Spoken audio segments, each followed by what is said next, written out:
Donc, tes compulsions ne sont pas un problème. Tes compulsions alimentaires et ta folie autour de la nourriture ne sont pas un problème, c'est une solution. Une solution à la famine que tu crées à travers tes assiettes ou ta tête, à travers tes pensées. Ouais, en fait, je me rends compte que je n'ai même pas filmé d'introduction à cette vidéo. J'ai un peu pris ma caméra et j'ai filmé un peu impulsivement. Donc voilà, bienvenue sur cette vidéo. Je m'appelle Raphaël et juste merci d'avoir cliqué sur cette vidéo. Quelle est la différence entre ceux qui n'en ont rien à foutre de la nourriture et ceux pour qui leur vie tourne autour de la bouffe et du poids? C'est quoi la différence? Pourquoi la nourriture contrôle certaines personnes et d'autres non? Si toi aujourd'hui tu es prisonnier ou prisonnière de la nourriture, j'aimerais t'expliquer que déjà tu n'es pas malade et tu n'as pas un problème de motivation. Non, non, c'est pas ça. Pire encore, dans cette vidéo, je vais t'expliquer que tous tes comportements alimentaires actuels ne sont qu'une réaction normale, une réaction logique à une forme de restriction. Voilà. Tu ne t'en rends pas compte parce que souvent la restriction elle est invisible, mais si tu galères avec la nourriture, c'est qu'actuellement tu es en train de vivre un processus de restriction plus ou moins extrême. Du moins, je dirais que tu fais vivre un processus plus ou moins extrême de restriction à ton corps. C'est ce que ton corps perçoit actuellement. Et c'est pour ça que la nourriture, elle prend trop de place dans ta vie. Souvent, l'origine du mal, ça part d'une blessure émotionnelle. Mais ça, moi, je m'en fous. Je suis pas psy en fait, donc c'est pas mon job. Mais disons que cette blessure émotionnelle, elle a probablement fait chuter ton estime de soi. Ça m'intéresse un peu plus. Et ta faible estime de toi-même, elle t'a potentiellement conduit à vouloir vraiment et fortement contrôler ton poids. Donc, ton schéma émotionnel actuel, ta faible estime de soi et ta peur de grossir font que ton corps et ton cerveau ressentent des formes de restriction. Une forme ou plusieurs formes de restriction. Or, la privation et la restriction, ça programme naturellement des compulsions alimentaires, de fortes envies alimentaires, de l'obsession pour la nourriture. Donc, on va mettre des exemples concrets sur tout ça. Comment se déguise la restriction et la privation dans ta vie? Qu'est-ce qui te mène à te suralimenter comme ça? Je pense qu'il y a une centaine de façons de se priver, mais on peut regrouper ça en deux catégories. Donc il y a la privation physique, la privation dans l'assiette, et la privation mentale dans la tête. La privation physique, ça va plutôt être quand tu réduis strictement et trop longtemps ton apport calorique. Quand tu vas créer un déficit calorique trop longtemps, un déficit calorique pas adapté et pas intelligent. C'est quand tu vas fuir les glucides, les féculents, quand tu vas avoir peur des sucres sains, quand tu vas suivre des régimes à la con ou quand tu as suivi dans le passé des régimes un peu bizarres dans le passé, quand tu ne réponds pas aux besoins biologiques et physiologiques de ton corps. Et la privation physique, ça peut être aussi le fait de couper sa faim, de fuir sa propre faim. Et c'est encore pire si à côté de ça, tu te purges, tu te surentraînes, si tu te tues au sport, si tu cherches toujours à te rattraper, à toujours tout compenser. Si tu veux retrouver toutes les formes de privation possibles, je t'invite à télécharger mon kit de secours du mangeur compulsif afin d'avoir une liste pour vérifier en quoi tu te prives aujourd'hui. Ce kit de secours, il est dans la barre d'infos, je te le mets à ta disposition, mais il a vraiment le pouvoir de te sauver de la bouffe. Il est gratuit et je te le laisse en barre d'infos. Et puis c'est pas tout, il y a aussi, comme je te disais, la privation mentale.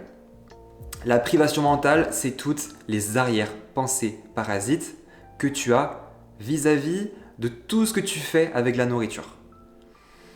C'est par exemple le sentiment d'insécurité face à la bouffe et le poids.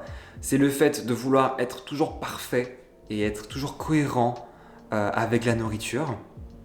La privation mentale, c'est aussi manger en cachette, en ayant honte. C'est stresser après avoir trop mangé.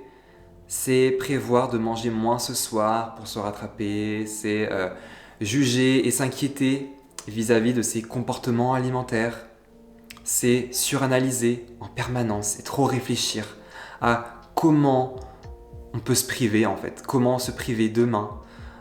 Demain je me reprends, demain c'est un nouveau jour, demain c'est sûr que je me mets dans le bon chemin. Oh non, j'ai encore fait de la merde, mais pourquoi je suis comme ça? Je crains, je suis vraiment désespérant. Tout ça, c'est de la privation mentale. Bref, la privation mentale, c'est un état d'esprit restrictif qui est basé sur la honte, sur le regret, sur la culpabilité et on va pas se mentir, aussi sur la victimisation. Et que ça soit de la privation dans ton assiette ou dans ta tête, ton corps, lui, il fait pas la différence. Il perçoit un manque, il perçoit un état de famine. Un état de famine qui a lieu dans le passé, qui a eu lieu dans le passé, qui a lieu dans le présent, ou que tu prévois avec tes pensées dans le futur. La restriction, c'est donc pas que dans l'assiette, c'est aussi, et c'est surtout, je pense, dans la tête. Donc si tu te reconnais, n'hésite pas à me le dire dans les commentaires, ok? J'adore te lire. La famine, de toute façon, retiens que ça crée un vrai état de panique à l'intérieur de ton corps. Et le pire, c'est que tu t'en rends même pas compte en fait. Et donc de manière inconsciente, cet état de panique, ça envahit tout ton corps, tout ton cerveau, tout ton esprit. Et en fait, la restriction, ça envoie un signal interne de manque et de pénurie. Donc même si tu manges, ce signal peut être perçu par ton corps. Et en gros, si ce signal pouvait parler, il dirait « Ok les gars, la nourriture, là, elle semble devenir rare, on va me priver. La nourriture va bientôt m'être retirée. Il y a une éventuelle famine qui approche.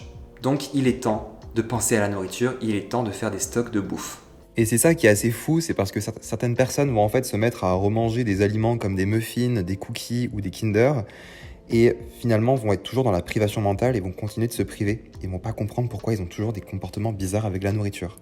Il y a toujours ce signal d'alerte de pénurie, on a beau se goinfrer et manger ce dont on a envie, on n'est pas encore dans la permission de manger, donc on se prive toujours. Ça signifie simplement qu'avec tes pensées, simplement en pensant et avec tes émotions, tu peux faire entrer ton corps en mode famine et à crever la dalle. Donc ton corps ne te fait pas confiance en fait, parce que toi-même, de toute façon, je pense que tu n'as pas confiance en ton propre appétit. Et c'est cette restriction qui crée de la famine. Et la famine égale rapport sauvage, rapport impulsif, rapport incontrôlable avec la nourriture. C'est juste incontrôlable, tu es piloté par la famine que perçoit ton corps. Donc ça sert vraiment à rien de chercher à te battre en fait. Parce que ton rapport troublé à la nourriture, il est normal, il est logique, c'est toi qui le crée. Donc pourquoi se battre contre quelque chose qui est normal et qui est logique, qui est biologique? Ton corps fonctionne très bien, il fonctionne comme il est censé fonctionner, il te protège juste de l'état de famine interne que tu provoques à travers la restriction qu'on a vu précédemment. Et si ça fait trop longtemps que tu enchaînes des régimes à la con, des régimes pas très intelligents, et que tu culpabilises au moindre écart, dis-toi que l'état de famine, l'état de pénurie interne, il demeure en toi actuellement. Et ça, que tu sois mince, que tu sois gros, que tu sois très mince, que tu sois très gros, voilà. Et justement, j'aimerais insister sur ce concept que, en effet, ça n'a rien à voir avec la morphologie et avec le poids. On peut très bien être gros, grosse, et être dans le contrôle, dans la privation, dans un schéma de pensée, dans un schéma émotionnel de restriction. Ça n'a rien à voir avec la morphologie, j'ai presque envie de dire, c'est plus souvent les personnes grosses qui justement sont dans le contrôle et la privation et dans ce mindset restrictif. Et peut-être que ce mode famine demeure en toi depuis longtemps aussi, depuis pas mal d'années. Donc il faut se débarrasser intelligemment de la restriction, tout simplement. Donc voilà pourquoi la bouffe te bouffe, en fait, c'est parce que tes comportements alimentaires troublés ne sont qu'une simple réponse normale et logique au fonctionnement biologique de ton corps. Et donc en cas de famine ou en cas de sentiment de famine, ton corps fera tout pour combler le manque physique ou mental de nourriture. Donc tes compulsions, ne sont pas un problème. Tes compulsions alimentaires et ta folie autour de la nourriture ne sont pas un problème, c'est une solution. Une solution à la famine que tu crées à travers tes assiettes ou ta tête, à travers tes pensées. Donc mon conseil numéro 1, c'est de venir t'observer sans jugement, observe juste tes pensées et demande-toi si tu as été privé de nourriture dans le passé, dans l'assiette ou dans la tête. Et qu'est-ce qu'il en est aujourd'hui ? Est-ce qu'il semble que tu te prives encore aujourd'hui ? C'est ton exercice. Ton exercice, c'est de venir me le dire dans les commentaires. Donc je t'attends, je vais te lire attentivement. Si tu veux aller plus loin, c'est tout simple. Abonne-toi à cette chaîne YouTube, abonne-toi. Viens me suivre sur Instagram, là où je suis actif. Je poste tous les jours et télécharge mon kit de secours, le kit de secours du mangeur compulsif, où tu trouveras toutes les infos nécessaires pour sortir intelligemment de la restriction. Tu auras toutes les clés nécessaires pour guérir en fait, donc télécharge-le, il est gratuit, il est dans la barre d'infos. N'hésite pas à laisser des pouces bleus sous cette vidéo pour m'encourager, à laisser des commentaires.